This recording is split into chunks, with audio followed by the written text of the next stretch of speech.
Bismillahirrahmanirrahim. Assalamualaikum warahmatullahi wabarakatuh.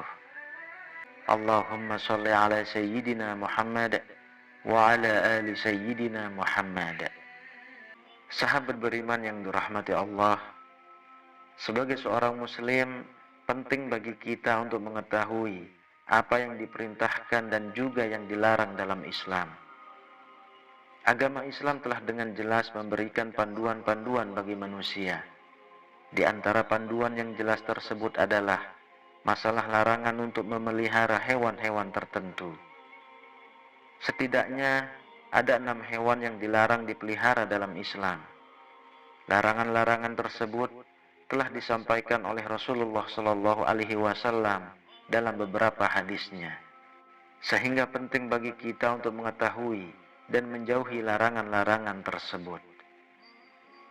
Berikut adalah 6 hewan yang dilarang dipelihara di dalam Islam. Yang pertama adalah anjing. Salah satu hewan yang dilarang untuk dipelihara dalam Islam adalah anjing. Hal ini disebabkan karena air liur anjing dianggap najis. Rasulullah SAW bersabda dalam sebuah hadis, diriwayatkan dari Ibnu Umar dari Nabi Muhammad SAW bersabda, barang siapa yang memelihara anjing selain anjing ternak dan anjing berburu, maka berkuranglah setiap hari daripada pahala perbuatannya 2 qirot. Hadis riwayat Bukhari dan Muslim.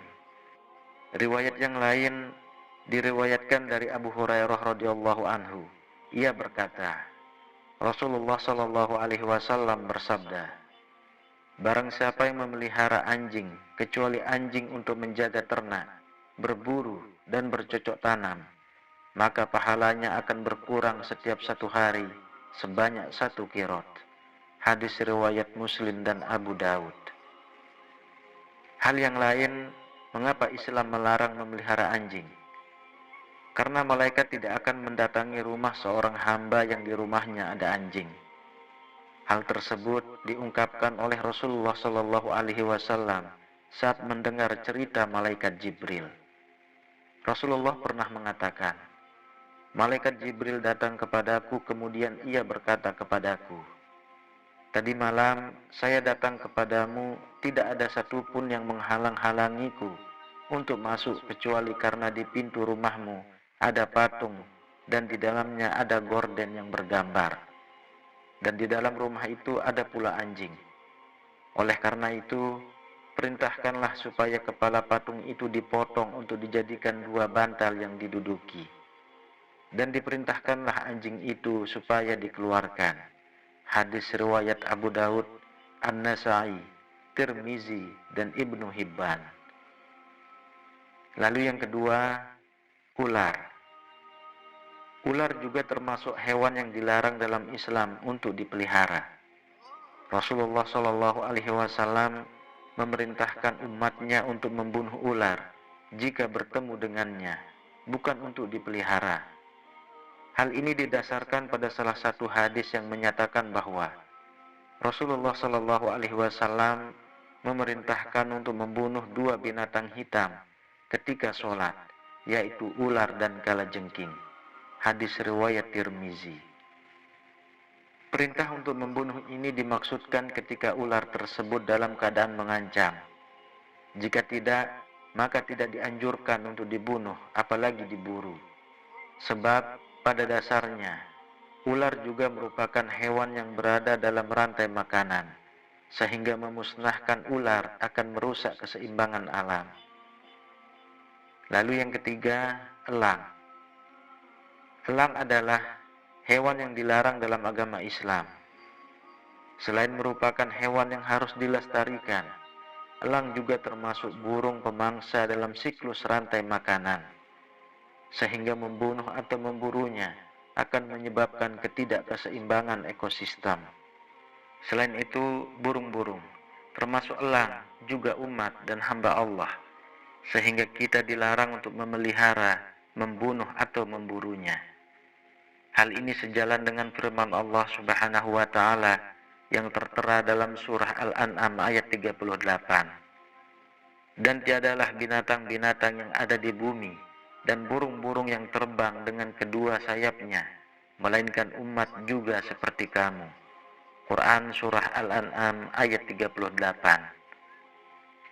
Lalu yang keempat, tikus. Tikus termasuk hewan yang najis dan kotor. Oleh karena itu, Islam melarang kita untuk memeliharanya. Selain itu, tikus juga merupakan salah satu hewan pembawa penyakit. Tikus hidup dalam lingkungan yang kotor dan memakan makanan yang kotor. Sedangkan dalam Islam, hal yang kotor sangat dibenci oleh Allah Subhanahu wa taala dan Rasulullah sallallahu alaihi wasallam.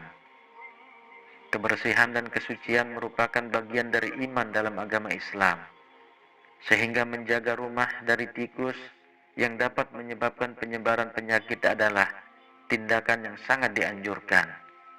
Hal ini sejalan dengan sabda Rasulullah sallallahu alaihi wasallam dalam hadis yang berbunyi, kebersihan adalah sebagian dari iman. Hadis riwayat Tirmizi. Yang kelima, gagak. Gagak, khususnya gagak yang memiliki punggung dan perut putih, juga dilarang untuk dipelihara dalam Islam. Hal ini didasarkan pada pendapat Imam Syafi'i yang menyatakan bahwa gagak tidak boleh dipelihara dan diperboleh untuk dibunuh. Gagak juga bukanlah hewan yang mendatangkan keberkahan dan juga kemanfaatan. Hal ini didasarkan pada suatu hadis di mana malaikat Jibril datang kepada Nabi Shallallahu alaihi wasallam lalu berkata, Allah memerintahkan untuk membunuh burung gagak yang hitam karena ia telah membelalakkan kedua matanya ketika anaknya mati. Kemudian Allah Subhanahu wa taala berfirman, bagaimana burung itu memohon kepadaku sedangkan ia telah mematikan anaknya. Hadis riwayat Muslim. Dalam hadis lainnya, Rasulullah Shallallahu alaihi wasallam juga pernah bersabda, 5 jenis hewan yang seluruhnya fasik boleh dibunuh di tanah suci, yakni burung gagak, burung elang, ular, tikus, dan binatang buas. Hadis riwayat Muslim. Kemudian yang keenam, cicak. Cicak meskipun sering berkeliaran di rumah, juga dilarang untuk dipelihara. Nabi Muhammad SAW memerintahkan umatnya untuk membunuh cicak, sebab cicak termasuk hewan pengganggu, najis dan juga kotor. Bahkan dalam beberapa riwayat, membunuh cicak akan mendapatkan pahala. Hal ini didasarkan pada hadis yang bersumber dari Abu Hurairah radhiyallahu anhu. Rasulullah Shallallahu alaihi wasallam pernah bersabda, siapa saja yang membunuh cicak dengan sekali pukulan, maka ia mendapat pahala sekian. Siapa saja yang membunuhnya dengan kedua kali pukulan, maka ia mendapat pahala sekian kurang dari yang pertama. Hadis riwayat Muslim. Itulah beberapa di antara hewan yang dilarang dipelihara dalam Islam. Meskipun dilarang dipelihara, namun tidak semua hewan tersebut harus dibunuh atau dimusnahkan. Ada beberapa hewan yang perlu kita jaga kelestariannya. Selain itu, untuk menjaga keseimbangan ekosistem, menjaga kelestarian hewan juga merupakan bentuk sifat dan cinta kasih sayang terhadap sesama makhluk Allah Subhanahu wa ta'ala. Semoga kita senantiasa diberikan perlindungan dari hewan-hewan yang mendatangkan bahaya dan terhindar dari keburukan yang diakibatkannya. Amin ya rabbal alamin. Wallahu a'lam bishawab. Demikian yang bisa saya bagikan. Semoga bermanfaat untuk kita semua. Assalamualaikum warahmatullahi wabarakatuh.